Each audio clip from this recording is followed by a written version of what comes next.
Olá, tudo bem? Paz, tem uma palavra de Deus para compartilhar com você na reflexão de 16 de março, cuja a leitura está em Lucas 21 e também Números capítulos 5 e 6. Quero convidar você a pegar sua Bíblia, se puder, acompanhar sempre uma bênção para você mesmo ver com seus olhos no texto.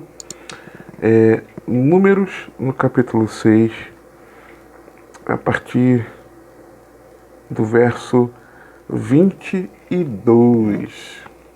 E diz assim a santa e poderosa palavra de Deus. E falou o Senhor a Moisés, dizendo: Fala a Arão e a seus filhos, dizendo: Assim abençoarei os filhos de Israel, dizendo-lhes: O Senhor te abençoe e te guarde. O Senhor faça resplandecer o seu rosto sobre ti e tenha misericórdia de ti. O Senhor sobre ti levante o seu rosto e te dê a paz. Assim porão o meu nome sobre os filhos de Israel e eu os abençoarei. Glória a Deus. É interessante que você já ouviu essa bênção certamente algumas vezes, possivelmente até dentro da igreja. A chamada bênção sacerdotal, porque aqui era o sacerdote, né, o sumo sacerdote declarando sobre o povo, ou bênção araônica, uma vez que é por Arão, ela está numa ordem de Deus, dos versículos 24 a 26, mas estão dentro da ordem de Deus, de todos os versículos que nós lemos, para que Arão, como sacerdote, ele abençoasse o povo. E essa bênção na verdade, uma declaração que expressa o desejo de Deus abençoar o povo. Na verdade, ela expressa mais isso. A bênção, ela foi mencionada na Bíblia pela primeira vez na criação. Gênesis 1, 20 a 22. E disse Deus: Produzam as águas abundantemente répteis de alma vivente, e voem as aves sobre a face da expansão dos céus. E Deus criou as grandes baleias e todo réptil de alma vivente, que as águas abundantemente produziram conforme as suas espécies, e toda ave de asas conforme a sua espécie. E viu Deus que era bom. E Deus os abençoou, está vendo aí? Dizendo: Frutificai e multiplicai-vos, e enchei as águas nos mares, e as aves se multipliquem na terra. E depois, mais adiante, alguns versículos adiante, 26 a 28. E disse Deus: Façamos o homem à nossa imagem, conforme a nossa semelhança, e domine sobre os peixes do mar, e sobre as aves dos céus, e sobre o gado, sobre toda a terra, e sobre todo réptil que se move sobre a terra. E criou Deus o homem à sua imagem. A imagem de Deus o criou. Homem e mulher os criou. E Deus os abençoou. E Deus lhes disse: Frutificai e multiplicai-vos, e enchei a terra, e sujeitai-a, e dominai sobre os peixes do mar, e sobre as aves dos céus, e sobre todo o animal que se move sobre a terra. A fonte da bênção é o próprio Deus. Nós precisamos sempre entendermos isso, tá? Deus é a fonte. Ele tem a prerrogativa. Mas você reparou que tanto com os animais, assim como com o homem, a bênção ela foi acompanhada de uma missão? Deus os abençoou, ele disse. Deus os abençoou dizendo: a bênção, ela não é um fim em si mesma. é para cumprir um propósito de Deus, ok? Isso em vários aspectos. Vou dar um exemplo aqui simples. Se você é abençoado com a saúde, a sua saúde é para quê? É para que você, com uma boa saúde, você sirva melhor a Deus. Com uma cura, por exemplo, para que por meio disso você glorifique a Deus. Servindo de testemunho para glorificar a Deus. Digamos que você seja abençoado com a restauração da sua família. É para que você possa, em família, servir a Deus, conduzindo a sua família, especialmente aí falando com os homens e com os pais, né? Mãe e pai. Conduzirem a família a Deus. Deus te abençoa com um emprego, está desempregado. É para que você possa, claro, vai suprir a sua casa, mas é para que pelo fruto do trabalho você reparta a bênção do recurso que entrar com aquele que não tem. A palavra nos ensina isso. E que também você possa abençoar a obra de Deus. É para que ali também no seu trabalho, você, quando tiver as oportunidades, que Deus dá as oportunidades, você compartilhe o Evangelho. Para que você glorifique a Deus com sua postura de bom trabalhador. Você está entendendo? Se Deus te abençoa com uma casa,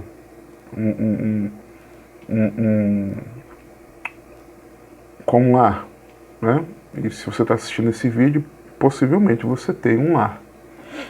Independente da maneira com que você more nessa residência, nessa casa, seja de aluguel, a forma como for, é para que nessa casa você entronize ao Senhor. Primeira coisa. Dependendo do espaço que você tem na sua casa, é para que você abençoe a obra de Deus, recebendo os irmãos para edificação, dependendo do tamanho, claro, e aí da tua vizinhança, convidar os vizinhos para você celebrar cultos ao Senhor e os vizinhos ouvirem a palavra de Deus, e por aí vai. Um carro não é só para você ir e vir, ou só para você transportar a sua família, mas também para você se colocar à disposição, para abençoar os irmãos. Não, claro, você não é o motorista dos irmãos, tá? Não distorça as minhas palavras. Para que você possa colocar-se à disposição no reino de Deus, para uma tarefa de evangelização, para de repente levar algo para algum lugar que seja necessário, uma doação. Estou dando exemplos, tá? E quantas outras coisas.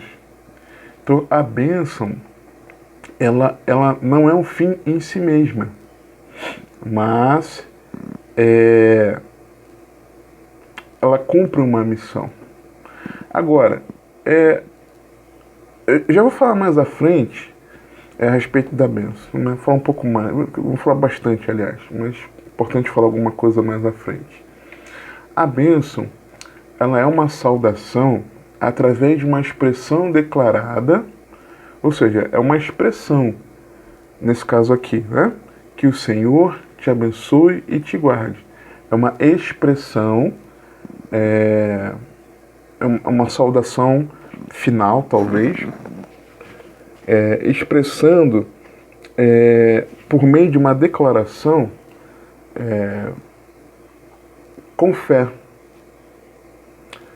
mostrando um desejo de que coisas boas aconteçam com aquela pessoa. Olha, que o Senhor te abençoe e você conheça mais e mais do Senhor a cada dia, que o Senhor se revele ao teu coração, que você seja uma pessoa a cada dia cheia do Espírito Santo.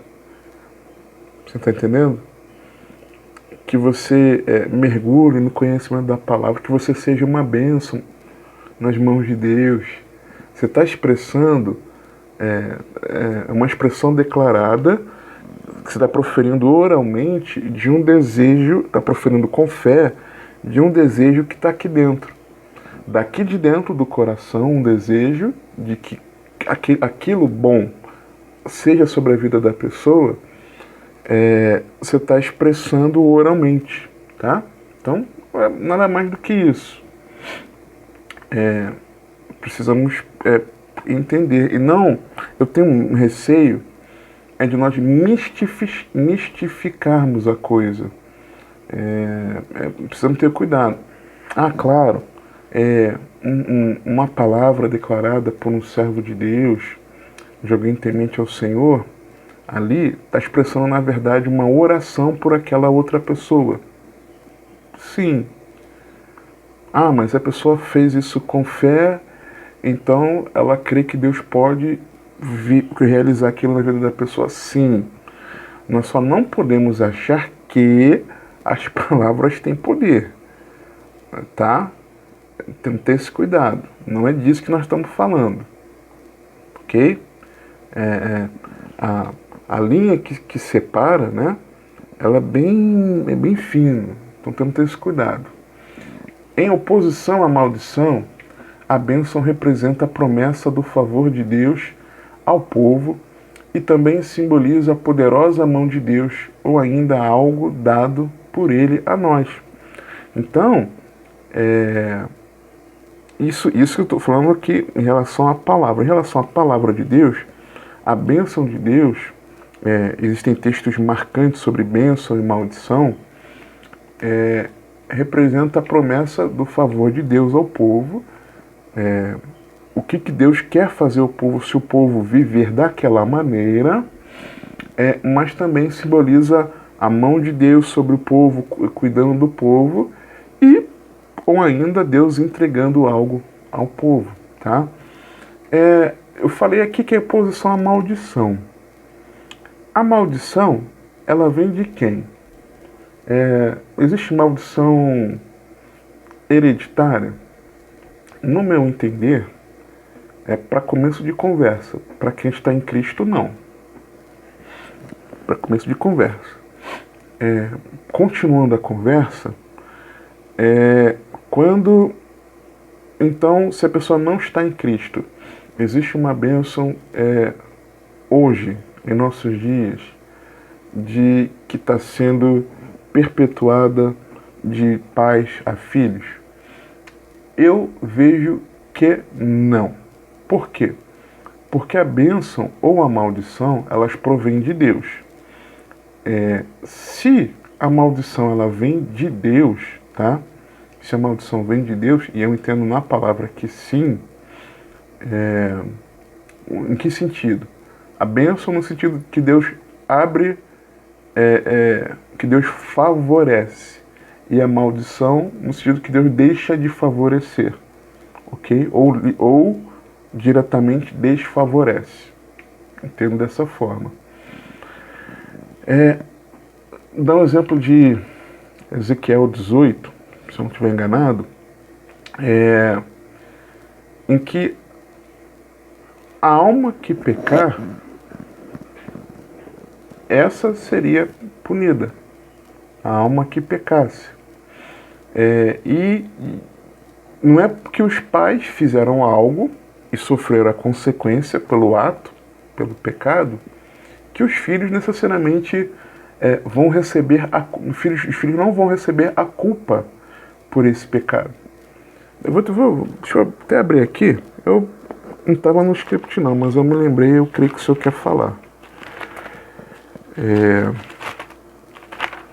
Livro do profeta Ezequiel,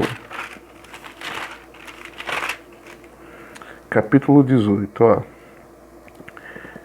E veio a mim a palavra do Senhor, dizendo: Que pensais vós que os que usais esta parábola sobre a terra de Israel, dizendo: Os pais comeram uvas verdes e os dentes dos filhos se embotaram? Vivo eu, diz o Senhor Deus, que nunca mais direis esta parábola a Israel. Eis que todas as almas são minhas, como é a alma do Pai, assim também a alma do Filho é minha. A alma que pecar, essa morrerá. Sendo, pois, o homem justo e praticando juízo e justiça, não comendo sobre os montes, nem levantando seus olhos para os ídolos da casa de Israel, nem contaminando a mulher do seu próximo, nem se chegar a mulher na sua separação, não oprimindo a ninguém, tornando ao devedor o seu penhor, não roubando, dando o seu pão ao faminto, cobrindo o nu com roupa, não dando o seu dinheiro à usura e não recebendo demais, desviando a sua mão da injustiça e fazendo verdadeiro juízo entre homem e homem, andando nos meus estatutos e guardando os meus juízos e procedendo segundo a verdade, o tal justo certamente viverá, diz o Senhor. Então aqui, no versículo 4, está estabelecido, vamos dizer assim, um dos princípios teológicos mais importantes. A culpa pelo pecado individual. A alma que pecar, morrerá. Não é porque o antepassado pecou, você vai sofrer culpa por causa do pecado. E dos versos 5 a 9, nós vemos...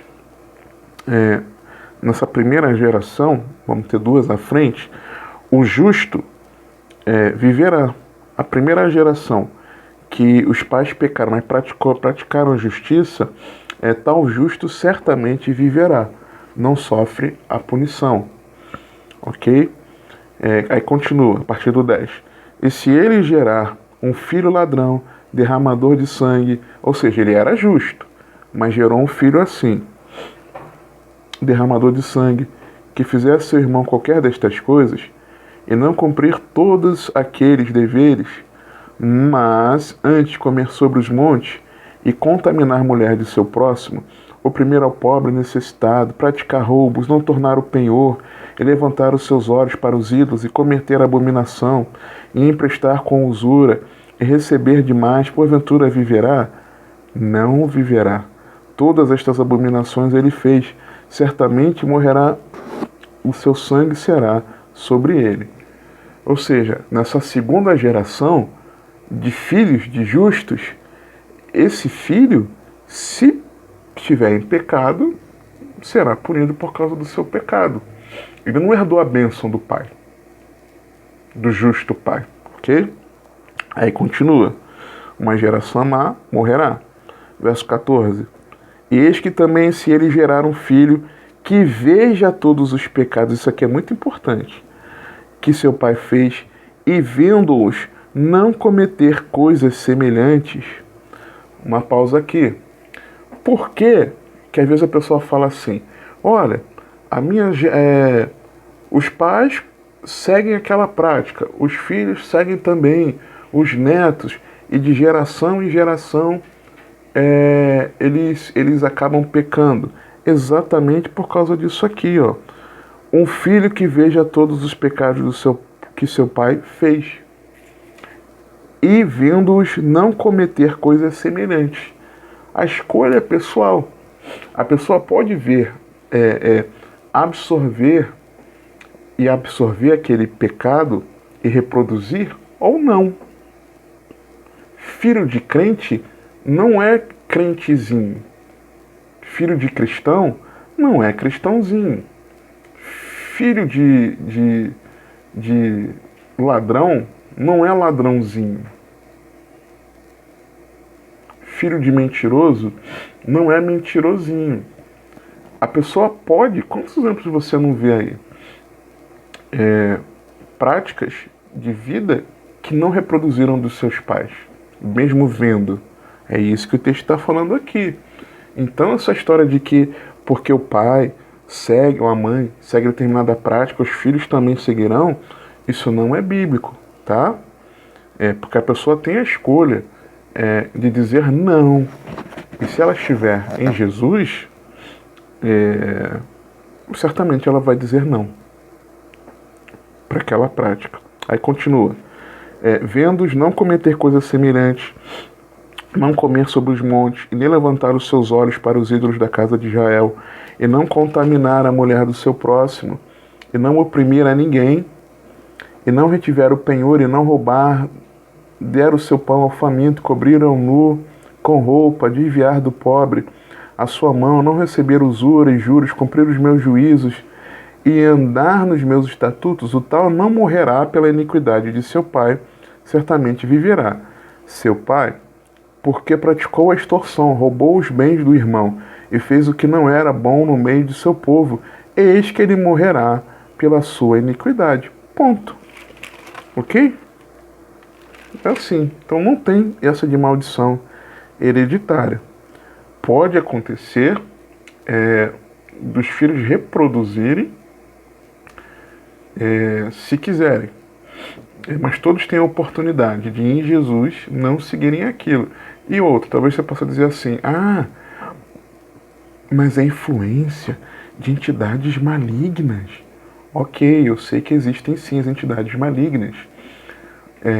E que a entidade maligna que age na vida dos pais, elas podem sim também agir na vida dos filhos.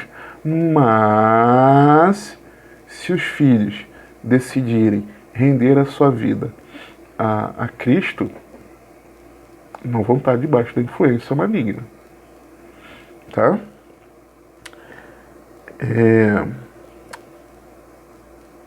Versículo 20. A alma que pecar, essa morrerá. O filho não levará a iniquidade do pai, nem o pai levará a iniquidade do filho. A justiça do justo ficará sobre ele, e a impiedade do ímpio cairá sobre ele. Mas se o ímpio se converter de todos os pecados que cometeu e guardar todos os meus estatutos e proceder, lembra, guardar os estatutos era a premissa para a bênção, tá? Era a premissa para a bênção. Aqui no Pentateuco. Lá no Pentateuco, nós estamos lendo Ezequiel. E proceder com retidão e justiça, certamente viverá, não morrerá. De todas as transgressões que cometeu, não haverá lembrança contra ele, pela justiça que praticou, viverá. Aí eu vim lá para o 24. Mas desviando-se o justo da sua justiça e cometendo a iniquidade, fazendo conforme todas as abominações que faz o ímpio, porventura viverá. De todas as justiças que tiver feito, não se fará memória. Na sua transgressão com que transgrediu, no seu pecado com que pecou, neles morrerá. Ok? Entendi que o Senhor quis que comentasse Ezequiel 18, estava nem programado, mas na hora aqui, gravando o vídeo, me veio isso ao coração. Só que, em oposição à maldição, a bênção, ela representa o favor de Deus, né? Simboliza seu cuidado e também o seu dom, né? O seu presente. Agora, vamos ver sobre abençoar e ser uma bênção. Depois, vimos em Gênesis 1 que ali começou, primeira vez que aparece abençoar. E vemos em Gênesis 12 que o próprio Deus abençoou Abraão e ainda lhe ordenou a ser uma bênção a outros. Gênesis 12, 2. E far-te-ei uma grande nação e abençoar-te-ei, o próprio Deus. E engrandecerei o teu nome, e tu serás uma bênção. Deus iria abençoá-lo, mas para que ele abençoasse outros, para que ele fosse uma bênção nas mãos de Deus. O termo hebraico, traduzido como tu serás uma bênção, que também é traduzido em algumas versões como se tu uma bênção, significa fonte de bênção, bênção como prosperidade, bênção como louvor de Deus, presente, acordo de paz. Então o que Deus estava falando a Abraão? Que mais do que você viver a minha bênção, eu estou prometendo te abençoar, eu quero que você seja essa fonte de bênção. Então é como se fosse assim,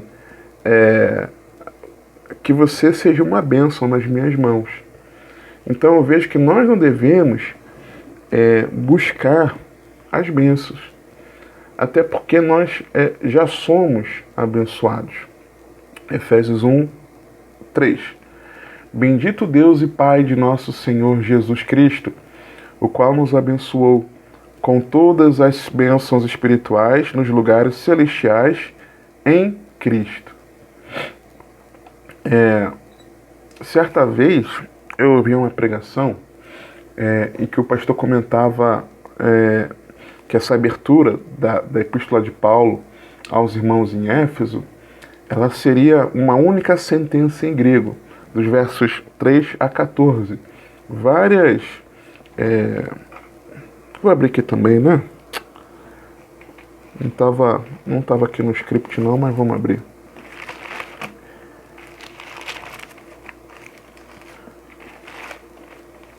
Capítulo 1, versos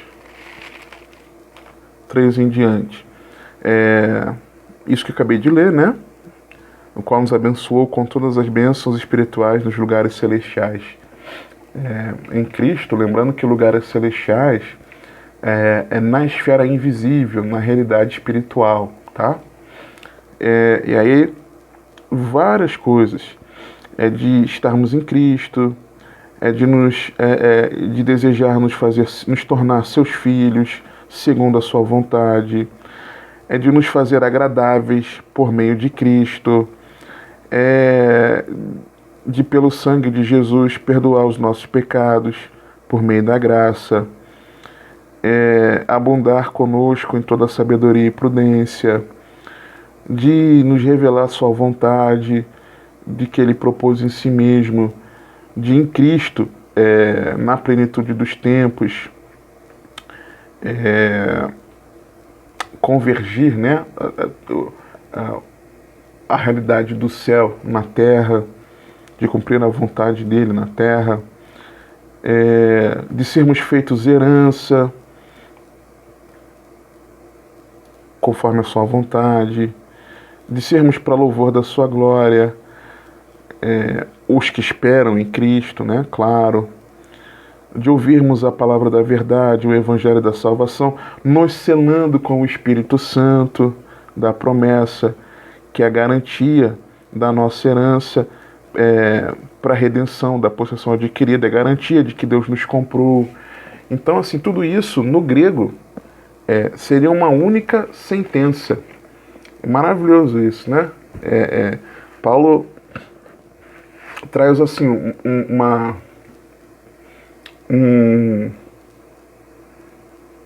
um conhecimento bem amplo e profundo na carta aos Romanos sobre o Evangelho. Mas aqui, no primeiro capítulo da carta aos Efésios, Paulo lhe descortina assim, logo no início, uma profundidade muito grande de tudo aquilo que Deus já fez por nós. É interessante, muito interessante. Por exemplo, esse pastor, né, nessa pregação que eu ouvia, ele comentava isso e dizia que para alguns pastores, alguns estudiosos, comentaristas bíblicos, eles chamam esse trecho de Efésios 1 de uma porta magnífica, né? É uma porta por meio da qual é como se Paulo já tivesse revelado tudo ali logo no início, descortinado, né? Já no início tudo. É um caleidoscópio de luzes ofuscantes e cores mutáveis. Quando você enxerga esse capítulo, é como se fossem luzes, né? Que estão ali girando, as luzes surgindo, coloridas, mutáveis, de tudo aquilo que o Senhor já nos abençoou. Outro diz, por exemplo, que é como uma bola de neve, né? A bola de neve começa e como ela vai rolando, ela vai aumentando e vem, né? A avalanche. Como um cavalo de corrida, né? Em que vem ali já no início, já a toda velocidade, em Efésios 1. Já outros dizem que a abertura de ópera. A ópera, sua abertura, ela já dá sinais, indícios de, de todos os elementos que serão utilizados ao longo dela, né? As notas, e na abertura já vem isso. E na abertura da carta aos Efésios, Paulo faz como isso, já dando elementos de tudo aquilo que vai ser abordado como numa abertura de ópera. Já outros dizem, outro diz, por exemplo, que é um voo de águia. A águia sobe alto, fica ali planando, primeiro ela fica planando, até ela ver para onde ela vai seguir, né? E Paulo é como se fosse isso. Paulo, já vamos dizer assim, botou as cartas na mesa e para onde eu vou agora? Para onde eu vou? Como se fosse isso. Então nós já fomos abençoados. 2 Pedro 1, 2 e 3. Graça e paz vos sejam multiplicadas pelo conhecimento de Deus e de Jesus nosso Senhor, visto como seu divino poder nos deu tudo que diz respeito à vida e piedade, pelo conhecimento daquele que nos chamou pela sua glória e virtude, ok? Com o seu divino poder nos deu tudo que diz respeito à vida e piedade. Então, busque ser uma bênção nas mãos de Deus para outros. E aí, nada de ficar querendo participar de cultos para buscar a sua bênção. Eu vim buscar a minha bênção, vou buscar a minha bênção. Eu me lembro, na primeira igreja, tenho um grande carinho, né? Foi onde eu entreguei minha vida a Cristo, fui batizado, comecei a servir na obra de Deus. Você tinha um slogan lá que era, convidando para o culto, Deus tem uma bênção para você. E não é por aí. Hoje, né, já há vários anos, eu entendo que não é por aí, tá? Mas, ao invés de buscar a bênção no culto, nós devemos procurar entregarmos o nosso coração, a nossa vontade, a nossa emoção, a nossa mente, o nosso entendimento, as nossas forças, o nosso tempo, os nossos recursos e o nosso talento como oferta ao Senhor. Culto é para isso. Culto não é para buscar nada. Se for para buscar algo que não é para ser buscado, mas na nossa vida com Deus, que nós busquemos arrependimento de pecados. Estou falando buscar no culto, tá? Mas que nós busquemos arrependimento de pecados, uma conversão de vida, sermos cheios do Espírito Santo, intimidade com o Pai, sermos agentes da expansão do reino, compartilhando o Evangelho e vivendo para a glória de Deus.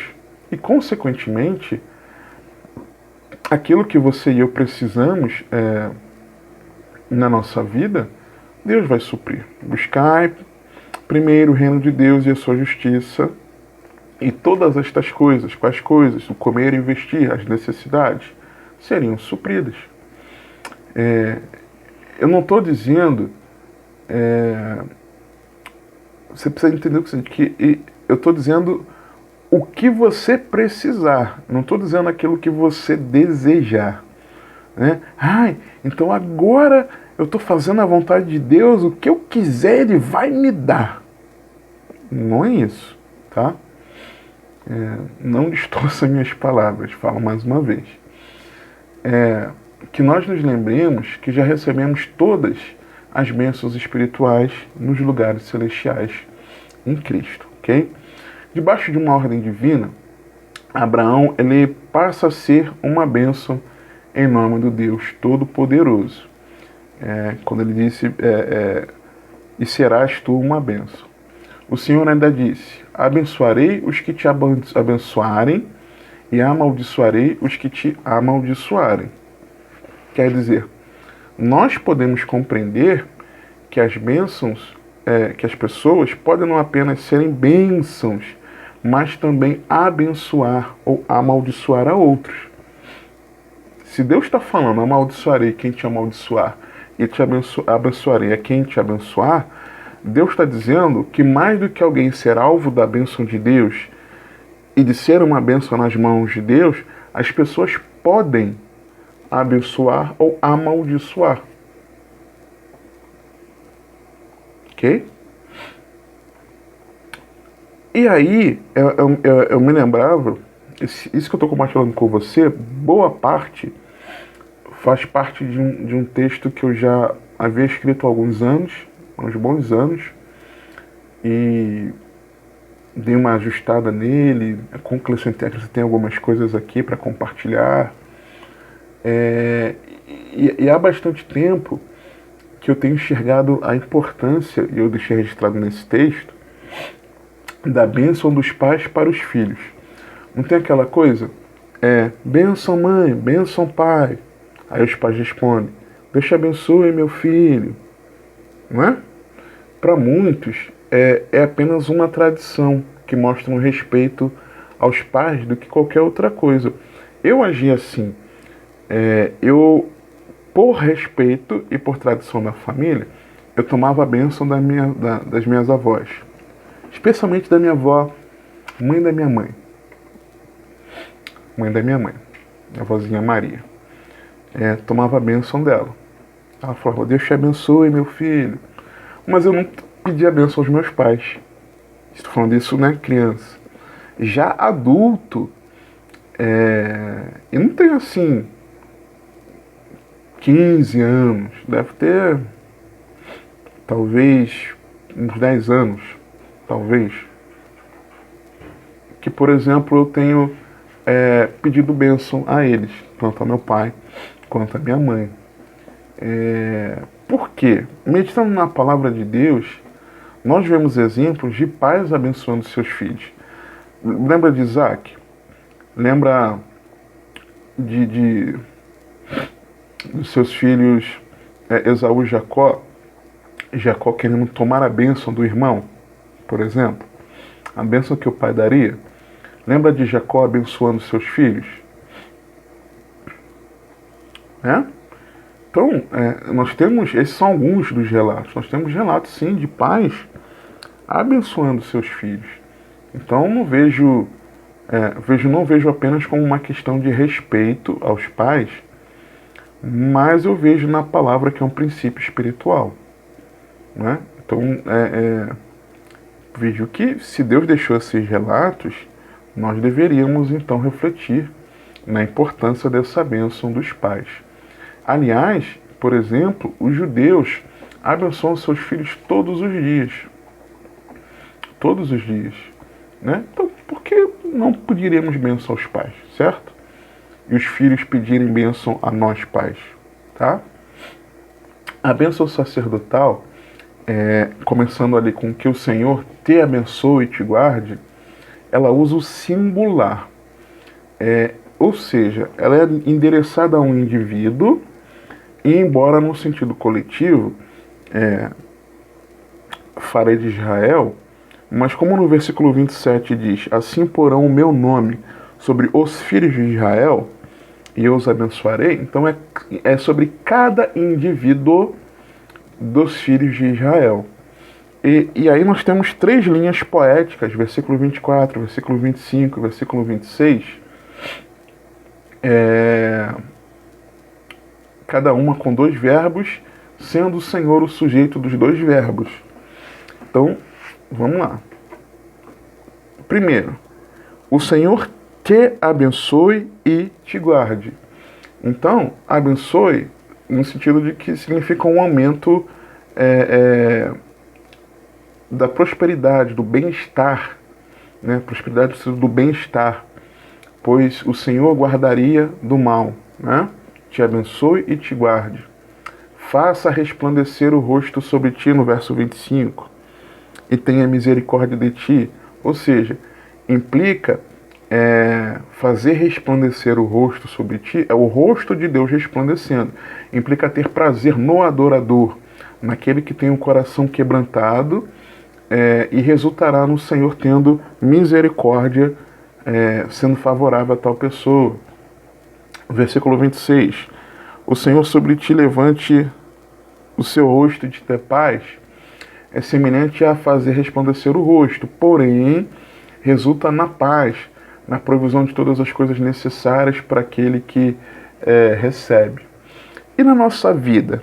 Né? Ah, mas isso foi para o povo de Israel, isso não tem nada a ver com a gente. esses irmãos ficam declarando essa bênção, às vezes no culto. Numa aplicação para a vida cristã, eu vejo da seguinte forma. Primeiro, no verso 24, é Deus que abençoa e nos guarda. Quando se diz assim, que o Senhor te abençoe e te guarde, indica que Deus é aquele que nos abençoa, nos autorizando a prosperar, como já vimos antes, e que nos guarda. Um exemplo disso é o Salmo 121. O Senhor é quem te guarda, não é? O Senhor te guardará de todo mal, o Senhor guardará a tua saída e a tua entrada, desde agora para sempre. Vemos também ali, no versículo 25, né? De fazer resplandecer o rosto e ter misericórdia, eu vejo que indica a renovação das misericórdias a cada manhã. Né? Fazer resplandecer o rosto é como se fosse Deus sorrir para nós com aprovação, tá? Resultando na sua misericórdia, ou seja, a sua compaixão na nossa necessidade, né? Em quem somos. Salmo 31:16. Faz resplandecer o teu rosto sobre o teu servo, salva-me por tua misericórdia.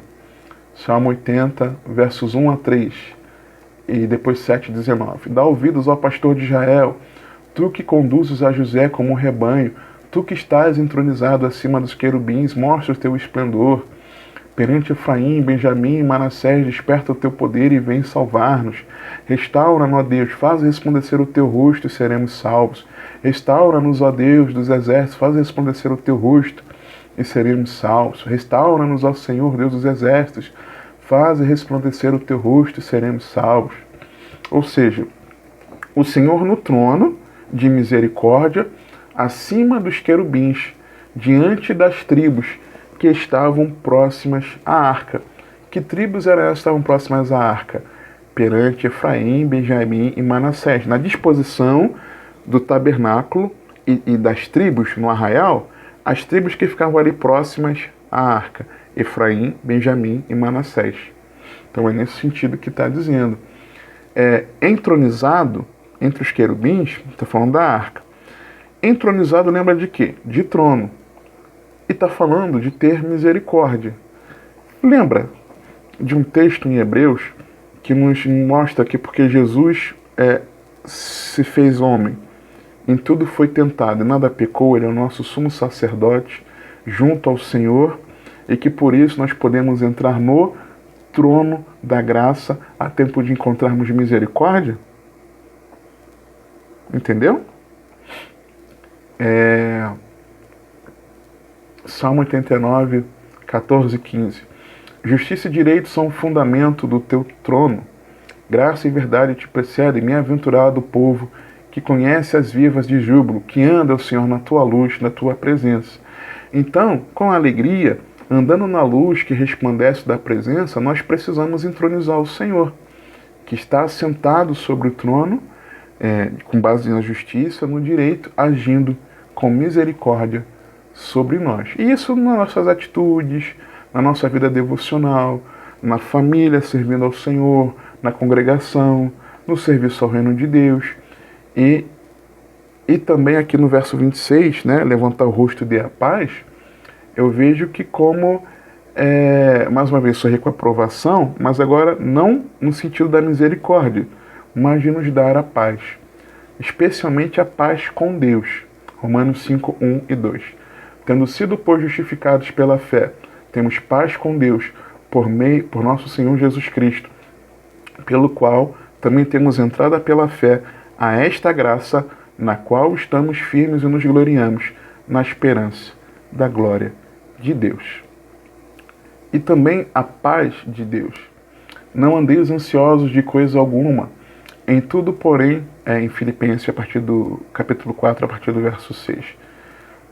Não andeis ansiosos de coisa alguma, em tudo, porém, sejam conhecidas diante de Deus as vossas petições pela oração e pela súplica, com ações de graças.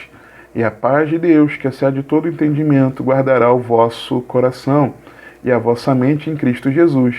Finalmente, irmãos, tudo que é verdadeiro, tudo que é respeitável, tudo que é justo, tudo que é puro, tudo que é amável, tudo que é de boa fama, Se alguma virtude há, e se algum louvor existe, seja isso que ocupe o vosso pensamento. O que também aprendestes e recebestes e ouvistes e vistes em mim, isso praticai, e o Deus da paz será convosco. E depois que eu já tinha escrito isso aqui, eu estava me lembrando, interessante, porque eu me lembrava do Senhor Jesus dizendo que nos daria sua paz, não como o mundo nos dá. E eu vejo algo interessante em relação à paz do Senhor, a paz em Deus, que primeiro Romanos 5, 1 e 2, a paz com Deus, que está nos céus, tá? Depois, eu vejo a paz que o Senhor nos dá, não como o mundo nos dá, que no mundo nós teríamos as aflições. João 16, verso 33. Tenho-vos dito isto para que em mim tenhais paz. No mundo tereis aflições, mas tende bom ânimo, eu venci o mundo. Tereis aflições, já tereis tribulações. Então, primeiro, a paz com Deus. Depois, a paz naquilo que a paz com Deus me livra da ira de Deus, daquilo que viria de Deus contra mim. A paz, no versículo 33 de João 16, é a paz em meio às pressões externas, às adversidades do mundo, às aflições do mundo, às tribulações do mundo. E Filipenses 4 é a paz em relação às aflições internas. Então, a paz do que viria de Deus, a paz do que vem do mundo e a paz daquilo que vem de dentro de nós, certo? E aqui, ao concluir os estudos e as reflexões, no Você Tem Acesso, em vídeo, em texto, você sabe como é que eu concluo, né? Começando com a frase, que é o início da frase dessa bênção de números 6, 24 a 26, que é que o Senhor te abençoe e te guarde. Você já me viu fazendo isso. E, aliás, eu faço isso também quando quero parabenizar alguém pelo seu aniversário, e aí eu digo para a pessoa que o Senhor te abençoe e te guarde, aí eu declaro aquilo que eu também quero que aconteça sobre a vida daquela pessoa, né? E diferente da tradicional bênção apostólica evangélica, né? Que o amor de Deus, Pai, a graça de Cristo Jesus, a comunhão do Espírito Santo sejam com todos. Quando eu vou encerrar um culto ao Senhor, eu começo declarando que o Senhor te abençoe e te guarde. E aí eu continuo.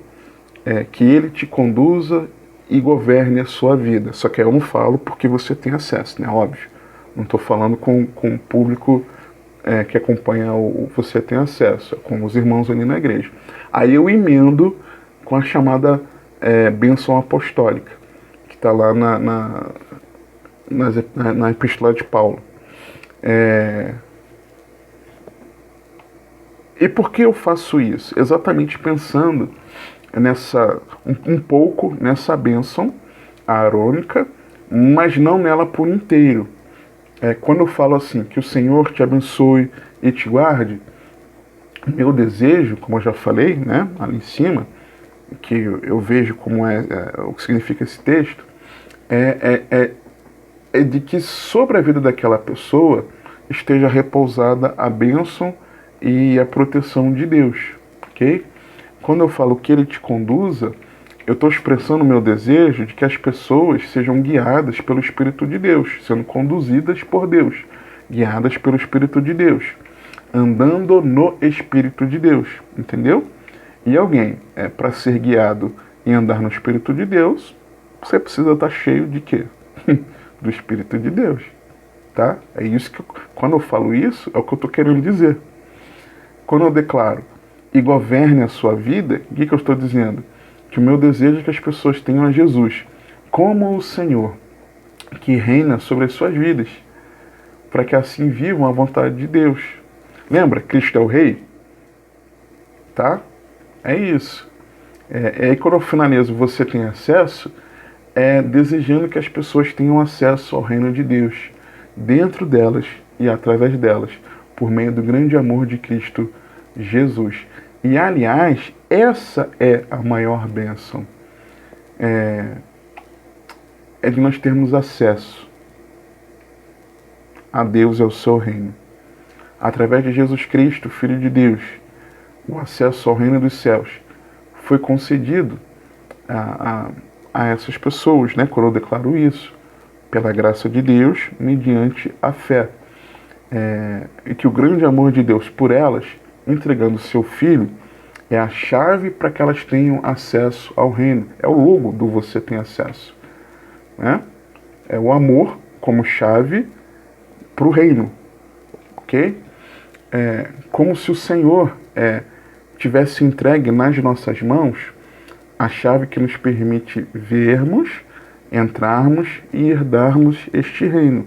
É nós estarmos debaixo do guarda-chuva, vou chamar assim, do amor de Deus, expresso em Cristo.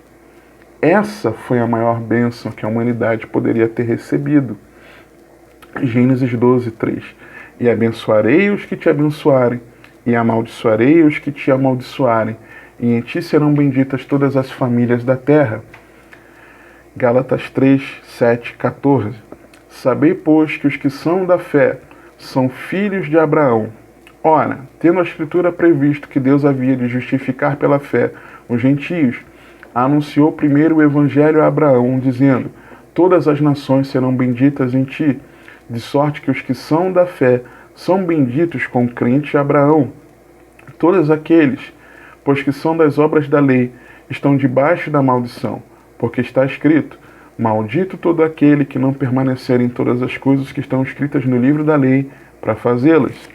E é evidente que pela lei ninguém será justificado diante de Deus, porque o justo viverá pela fé. Ora, a lei não é da fé, mas o homem que fizer estas coisas, por elas viverá. Cristo nos resgatou da maldição da lei, fazendo-se maldição por nós, porque está escrito: maldito todo aquele que for pendurado no madeiro, para que a bênção de Abraão, lembra? Abraão, lá no início que eu estava falando, Gênesis 12, lá no início da nossa reflexão aqui, para que a bênção de Abraão chegasse aos gentios por Jesus Cristo, e para que, pela fé, nós recebamos a promessa do Espírito. E dentro desse entendimento de que a maior bênção que nós recebemos foi essa, dentro da meditação do dia, Lucas 21, por exemplo, aquele que de verdade foi alcançado por essa maior bênção, que rendeu a sua vida a Cristo, que na verdade está em Cristo, é alguém que, em Lucas 21, vai fazer como essa viúva pobre. Ela não vai dar a pessoa não vai dar do que lhe sobra, mas ela vai ser generosa, entregando do seu melhor, dos seus recursos, vai entregar o seu melhor a Deus.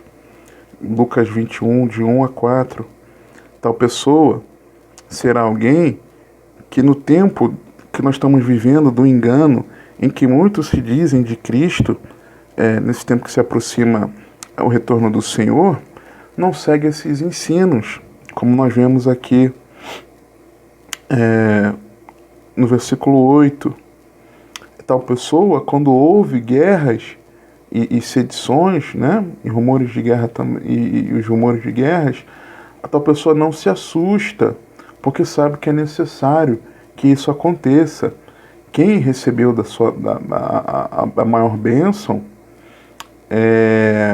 sabe que se levantará nação contra nação, reino contra reino, e que haverá vários lugares terremotos grandes, fomes, pestilências, coisas espantosas, grandes sinais nos céus, mas sabe que antes do cumprimento do fim, da chegada do fim,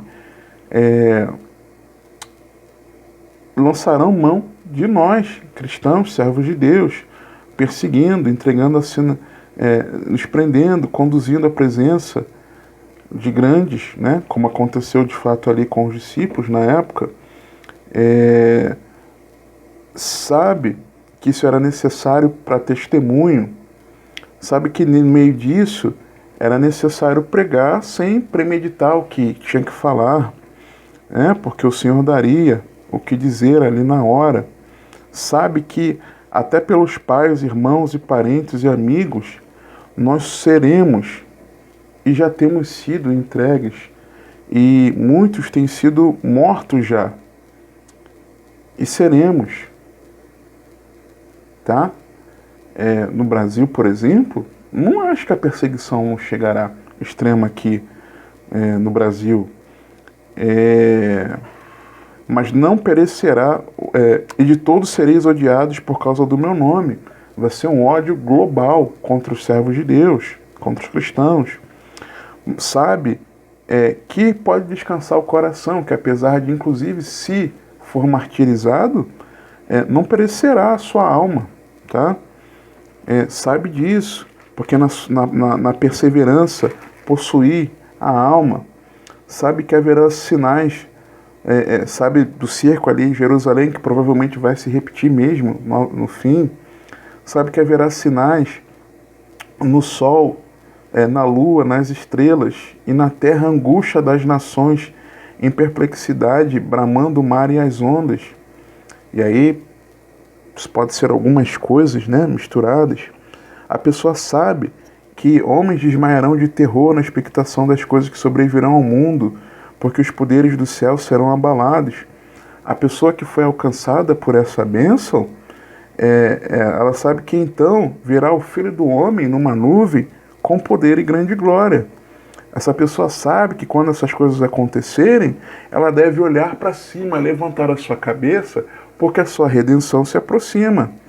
A pessoa que é alcançada por essa maior bênção de estar em Cristo, ela sabe que olhando para a figueira, símbolo para Israel, e para todas as árvores, né, para as demais nações, os demais povos, quando a figueira já brotasse, a pessoa saberia que já está perto o verão. E é interessante que a palavra verão aqui, Jesus não, o Novo Testamento foi escrito em grego, mas Jesus não falou esse discurso aqui, esse sermão escatológico, em grego. Jesus falou provavelmente em aramaico, provavelmente, né? Ou em hebraico. E em hebraico, a expressão, o termo hebraico que fala para verão é quase o mesmo aquele para o termo fim. É como se Jesus estivesse falando quase a mesma palavra. As palavras fim e verão, no hebraico, elas são quase as mesmas.